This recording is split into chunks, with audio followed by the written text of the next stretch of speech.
tornar a estar un any més aquí a l'exposició de pessebres de la família Beguer Cambra, tota una tradició, una fita ja que fa molts anys a la nostra ciutat de Vic és ineludible, quantitat de gent que fa anys que hi anem acudint, no? I realment és el que a vegades parlem, no? Són tradicions que es van perdent però que gràcies a persones com els de la família Beguer Cambra es manté una tradició tan catalana i tan de la nostra terra com la del pessebre. I per tant, escolta, felicitar, realment és una exposició magnífica que convidem a tothom que pugui venir-la a veure perquè n'hi ha moltíssims aquest any i que,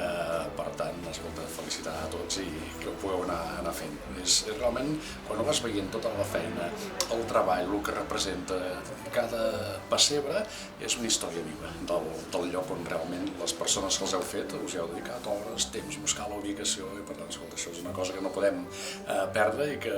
felicitar-vos i ara que sou la nova generació, malauradament no hi tenim els pares i amics que érem, el món aquest del pessebre i que realment ho conserveu, jo penso que és el millor record i el millor homenatge que els hi podeu fer.